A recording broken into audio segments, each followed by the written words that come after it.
Hey guys, welcome back to Beach and Fishing. My name's Paul. Sorry, my rod and reel's going nuts here. This is my site aimed at getting those of you who are looking into fishing. I like to write about fishing. I love fishing, talk all about it, do some research on it, and write my thoughts and ideas and research I found here. Help any of you out, generate conversation, whatever it is to do with fishing. And today I'm going to talk to you about my 3 best rod and reel combos for kayak fishing. Now, kayak fishing is something I really enjoy. I do it quite a bit. And I've talked about rods for kayaks, I've talked about reels for kayaks, and it's something that popped up, and it's how I often buy my gear also if I just want a general run-of-the-mill, is a rod and reel combo. So by that, we're talking about you get the rod and a reel all in one bit, and you buy them. Normally they're a little bit more cost effective than buying a rod and or a reel. I have, as I mentioned, bought both in my time. I bought rod specific, I bought specific reels. This reel here actually came in a combo with a different rod. The only reason I haven't got the rod in here is because it's only got half the rod here for ease. The other rod it came with was one piece. I've been hitting the shells that you can't see to my left here or to my right on the video. So let's talk about rod and reel combos for kayaks. Now, again, in the post below, it talks all about the different things you should be looking for a rod and a reel. At the end of the day, let's start with rods. Rods, you want it about between 5 to 7 foot. You really don't want a rod any longer than that. The reason being is in a kayak, you haven't got a lot of real estate. So if you've got a big long rod and you're trying to get the fish off the end, or you're trying to maneuver it round, on my kayak, I like to take 2 rods and have a net. So if you've got a long rod and you're trying to turn around like that around the kayak, they're just too long to get in the way. They're cumbersome. So 5 to 7 foot would be 5 foot. Could even be a little short. This one's a little 6 foot. Actually came, speaking of combos, this came in a children's rod and reel combo. The reel died years ago, but the rod itself is actually quite good. I use this a little bit, not with this reel. Again, the other reel I usually use is attachment with the rod, so this one was just here. But I do use this rod quite a bit on the kayak. It's 6 foot. It's a light to medium power, which means it's a bit more sensitive. It's not too whippy, but it's quite sensitive. It's made of fiberglass, and it's got a rubber EVA handle on it, which is nice and comfy. It's nice and light, which is what you want. Rods are generally light anyway. Carbon rods are a lot lighter than the others, but they're also a little bit more expensive. I have got a carbon rod. I love it. It's one piece, so I can't show you here again as well. But this one works quite well. As I say, the 6 foot, in the 6 foot category, the line will take around cast weight 5 kilos, so you can put up to 5 kilo, load it up to 5 kilos. Line line class 2 to 4 kilograms. Which I don't know what that is in pounds. I probably overload this line just a little if I'm being on this rod, just a little with the line. I think this reel I do use with this rod, and I've got another one which I use as well, and I think they're both slightly heavier in line, but that's my risk that I take, I guess. But yeah, that's your rod. So 6 foot, any composition's fine. Fiberglass, carbon fibers, lighter. Make sure it's comfy handle, and I like spinning reels on the kayak. Some of my friends use the bait cast ones, you know, the upside down where you sort of cast it like that. I can never handle them very well, I must admit. It's probably not good for someone who's running a fishing site to admit that, but it's what it is. Okay, so that's the rod. So with that, where I was headed is just make sure that the rod fits on it okay. If I take the reel off the rod here, which you normally do so just by unscrewing, so that's the rod. The reel you're looking for in a kayak, and luckily for you, what I've found, if you're looking at combos, generally if you look for the rod, the reels are taken care of, because no fishing shop or fishing entity will sell a rod and reel combo where the reel doesn't match the rod. So you don't have to worry about, oh, hang on, if I buy that rod, is the reel going to have the same line capacity, etc. It will, because they match them off. That said, with the reel, make sure that you have a look at the reel though. I mean, any rod and reel combo I have ever bought, the problem with the with it has been the reel. The reels do tend to be less quality than the rod. I've just found in my travels. Comment below if you've found differently, but that's just what I found when I purchased rod and reel combos. This one, as I say, did come with a combo. It was a little bit more expensive. It's a good aluminium reel, stainless steel everywhere else.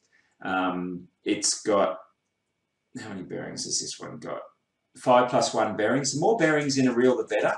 Bearings are what go inside the turntable, the turn here. They normally have a bearing in the handle as well. Some even have bearings in the anti-reverse if you had one. But this is 5+1, so 5 around there, 1 in here. As with the car, the more wheel bearings you've got, the better the rod feels, the smoother the reel feels, sorry. Make sure it's got a drag on the front. It's hard to find a reel without a drag these days, but if you do find one without it, put it down. You need a drag. Drag's what pulls the line out when it's when a fish is on. Other things to look for with a good reel, again, make sure it's nice and light. For a kayak, this one is probably the top of the range for what you'd want it. It's a, oh no, it's not, it's a 3000. 3030, you'll see it 30, 3000. 3000 means it will handle around 2 to 4 kilos, which is the same as what this rod is branded for. I've actually got a 4 kilo braid on here, or a 4 pound braid on this one. I think this one is. No, it's not, it's an 8 pound braid. I apologise, which is again at the top of the range for a 3000 reel. Have a look in the post. I've got a little table there how you can look at it. But in mono, if it's 2000, you're running 2 to 4, 3000, 3 to 5, around that 3 pound line, 3 pound range. Most things here are in kilos, but fishing rods, reels do, and lines are still in pounds for us here as well. So 3000, 3 to 5 pound mono, maybe 4 to 8 pound braid. As I said, I've got 8 pound on this. It's at the extreme limit of what you'd probably want. And 8 pound braid is probably a little bit heavy for this, but again, that's the risk I take. But anywhere 2 to 4000, nice and light, aluminium. You can't see inside here. I won't take this off, but if I did unscrew this all the way, this thing would all pops out in one bit. Everything's enclosed. It's got waterproof rubbers around it. That means less maintenance. If salt water can't get in, it's going to last you a lot longer. I've had this one for about 5 years. You can see there's no rust on it. I do rinse them as soon as I get them home. But stainless steel, you're using them salt water again, and I will freely admit I've dropped this in the salt water a couple of times, especially on a kayak. You seem to be able to drop your reels in salt water. Well, I do, without even meaning to. If you try and do something up there, and the reel slips off into the water. But stainless steel, lightweight, as many ball bearings as you can get for the price. Make sure it's got a stainless steel bail. Make sure it's got a drag on it. Other things to look for is, see on, I don't know if you can see on there, if I bring that right up to the camera, see that little black tab there? That is a line holder. As you can see, this isn't attached or anything, that line's sort of floating around.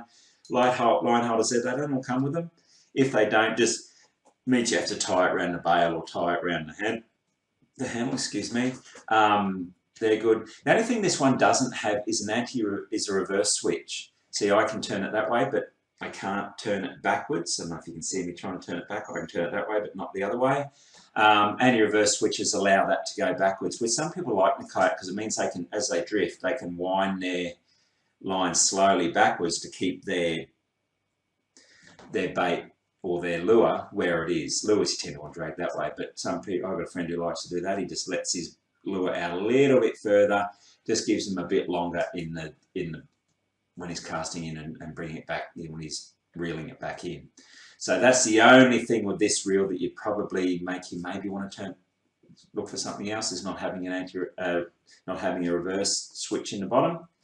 But apart from that, anything like this, as I say, aluminium, lightweight, 2 to 4000, light line, perfect for a kayak. So now that we've got all that out of the way, so your rod and reel, let's have a look at the 3 options I've come up with. So as we can see, I'll just slip it through here. You can see, think about your location when it comes to your rod and your reel. The 6-foot option I showed you with the smaller reel, it doesn't cast a long way. So if you've got something that you need to cast further, you might want a lighter rod so it's a bit whippier, or a bait caster reel that can go a bit further, or speak to whoever you're buying your rod and reel from to see where that comes from. Talk all about the rods, what they're built from, the length, all that sort of stuff, and then we've got our spinning reels, bait casters, rotation. That's something I didn't show you. Mine's 5 to 1, 5.1 to 1, which means that it comes in 5.1 times every time I turn the handle one rotation. So it just means brings the reeling faster. Casing, aluminium miners, etc. Line capacity, there's what I was talking about before. So yeah, 2 to 2,500, 2.5 to 4 kilos. I haven't got 3 in there for some reason, but that would be, as you see there, 3 to 5 or 4 to 6. And 8 pound is the absolute minimum. No, up to 12 and a 2.5, so I'm probably all right there with my braid pounds, got that mixed up. And then handles, anti-reverse switches, etc. Okay, so this is what I've got. That's the other reel that I was talking about, 3000 5.1. That's 6.4 foot is the one that I have, the one piece that as I said, I can bring it in here, but that's what I've got in my repertoire there. Now these are the 3 options that I've come up with that I would recommend as a combo. First one is ugly stick, 4.8 to 7 foot. You can go with, there's a few options there. I'd recommend the 5 to 6. Medium light to medium, 2-piece graphite and fiberglass, EVA. Again, the reels come in 2 to 6. I would probably recommend the 3 to 4. 4 bearings, 5.5 to 1 aluminium. All the stuff there. Very lightweight, stainless steel guides with O-rings and a sensitive clear tip. So this, for the price, is a very, very good, only $60 for both. 4.5 out of 5 ratings for 3,800. So, you know, I'm looking for things that are good for the specs that I recommend for a kayak and also have good ratings. So that's your first one in your budget model. Cadence, 2-piece graphite rod carbon fiber drag. So graphite rod, 7 foot. I did see 6.6 models in there, 6 foot 6 inch models in there, but they didn't have anywhere. This one is. This one's $80, 7 foot. This would be a good one if you want to use it off the bank as well. So as I said, 7 foot's probably your extreme limit, but if you did want something that you can use in a kayak and off the bank, this would be a good one. A small, nice small reel, 8 wheel bearings, ball bearings, 6.2 to 1. Carbon composite, carbon fiber drag, which means it's light and very, very strong. Stainless steel guides again, and suitable for salt and fresh water. So again, good rod for kayak and the bank if you want to use it. Even if you cast into a very close inshore gutter in the surf, you might get away with it there as well. But yeah, that was to be another one I would recommend looking at. And the third one, Eat My Tackle saltwater spinning rod and reel combo. This one's a bit more expensive. This is a newer brand around. They didn't have a lot of reviews, I will admit, but I had a good look through their website and I really liked the look of the stuff they got. I suppose I chose this one because of the carbon fiber. So it's extremely light, extremely strong, and at 7 foot again, would work very well on a kayak and on the bank. You could probably even throw this one in a boat. That's how strong the carbon and lightweight the carbon fiber is. Cork and EVA, 4,000, 5.1, 4.9 to 1. Carbon fiber drag up to 44 pounds. That's why I'm saying you can put it in the boat as well. 8 guides with ceramic inserts, high line capacity range. So even though it's 4,000, they do comment in the blurb about how it will take high lines, stronger lines, so it can handle the larger catches. This one would be good if you're an all-round fisherman or really want something that's going to take you to the next level as far as lightweight, comfort, durability, versatility. This would be a good one, I reckon, if you want to spend a little bit of extra money and get something quite handy. Okay guys, that's it. That's my 3 rod and reel combos. As I mentioned, rods 4 to 6 foot, any composition, carbon's the lightest but more expensive as you've seen. Reel 4 to 6, get something nice and light, good strong line capacity, have a drag, anti-reverse and a line holder and stainless steel, and you'll be good to go. Those 3 options there. We've got the budget option with very good reviews, middle of the range option which you can use in the kayak but would also work on the bank, and then we've got the carbon fiber option which would be a very, very strong and good all-round rod.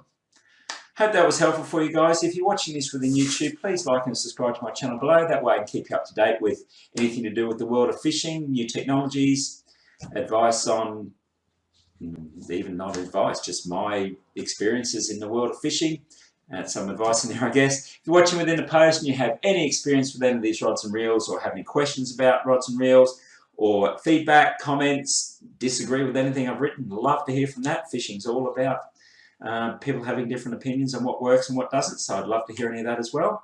And that's it. Hope you have a great time fishing, and I'll speak to you soon. Bye.